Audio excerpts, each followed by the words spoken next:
Right, good afternoon everybody. So basically my presentation is to give a little bit of feedback in terms of the levy. So the first part is the application of the levy. Second part is about our challenges for the fifth statutory period, as well as our achievements. So I'm going to touch on that as well. So just the first slide is to give an indication where we are at the moment. So you can see the fifth statutory period. We are now at 25 April. It's more or less 2 months before the end of the statutory period. And yeah, just for interest's sake, it's the 90th year that we are coming with the statutory period. And we talk about Dr. Freek de Plooy earlier, the late Dr. Freek de Plooy. He was actually involved. He was a trustee right from the start in 2004, and for a long time involved. All right, then the application process. So it's quite a lengthy process, but it's very important to do the necessary communication. So the first part was the roadshows, where we travel a lot to have the meetings with the farmers, formulation of the financial plan, preparation of the business plan, support from the Potato Industry Forum. Some of you will remember that last year, this time, we get the support from the Potato Industry Forum, and then approval at Congress at 22 September 2022. All right, then simultaneously, we also start already early as January 2022 with the preparation of the application and notices, discuss concept of the NAMC, adjustment to NAMC recommendations, approval of application by the PSA board again, and up to a point where we are now submission to the NAMC and approval by the minister. So that is basically the end of the road. Well, the end of the road in a positive way, not a ESCOM kind of way. But on Friday, the council will sit of the NAMC and decide on the approval of the statutory levy. So we're holding thumbs, but we trust it all will go well. And then the implementation in June 2023 to be ready from the 1st of July. So that's basically the process. Then in terms of governance, I think it's also important, the NMC have got their guidelines in which we govern the levies. So the first one is the definition or the description of the goals of the statutory levy, and that's in terms of research, marketing, information, and transformation. Then the guidelines, more in detail, administration, will also touch on that. Administration, not more than 10%, transformation, at least 20%, and I will show you later on figures what our achievement was regarding that. And then other core businesses, plus minus 70%. Then also within the 20% of transformation, management control not more than 70%, skills development more or less 18%, socioeconomic development 5%, and enterprise development by far the biggest component, 60%.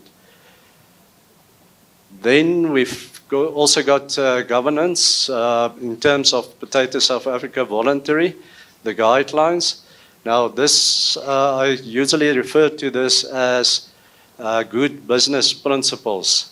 And that's to control your expenditure in such a way that it makes sense and also contribute to the producers which actually pay the levy in such a way that everybody can be satisfied that we are responsible with the levy money.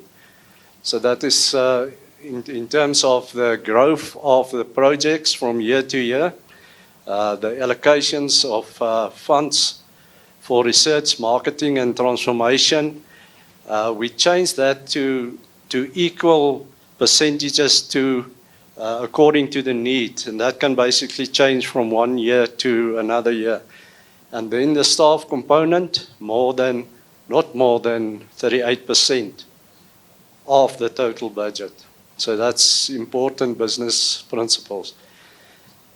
Then just in short, our challenges that we have, well, actually we've got challenges every day, but I'm talking about the bigger challenges in terms of the levy itself, and then also the achievements.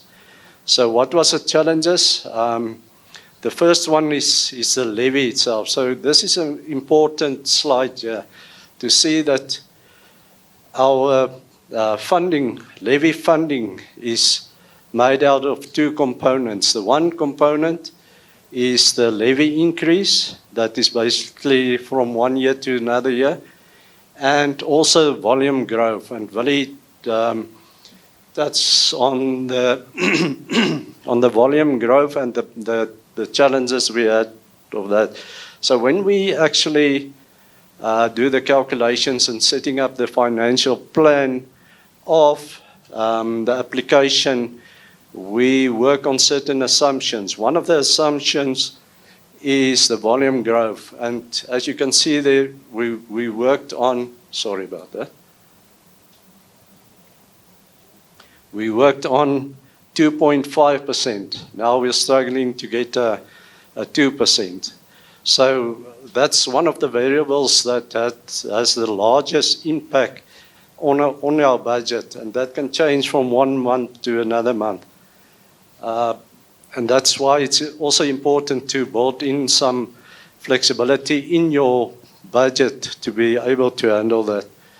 All right, so you can see that's the two components. And then the slide that Dion also, Chair also referred to, is the retained funds.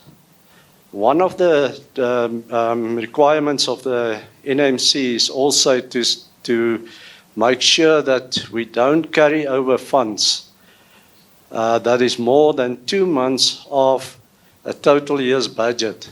So if you've got a budget of more or less 50 million, then your carried over funds is in the region of 10 million, or 60 million budget, then your carried over funds is in the region of 10 million.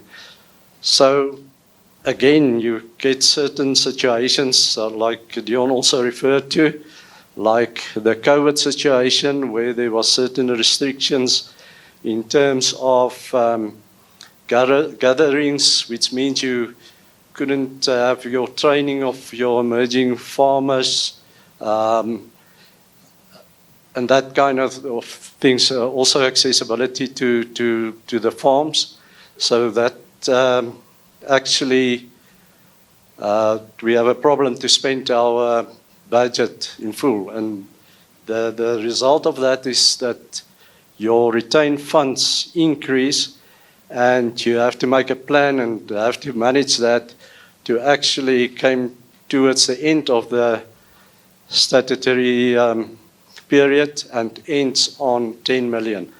And we did manage to achieve that. So that's more or less what this graph is all about. All right, then also in COVID time, what we have done, and that is with the help of the members of the Risk and Audit Committee, and there's 4 of the members here, and yeah, I want to thank them also for their guidance. It's Dion, Nokanya, Ben, and Gert as well. So through this difficult times, they give the necessary guidance and say, let's take that unspent funds and we ring fence the funds in a certain way. And as you can see, We actually started with 2.9, almost 3 million that we couldn't spend, and we work it downwards to 698,000 until we are back on track with the spending of the projects.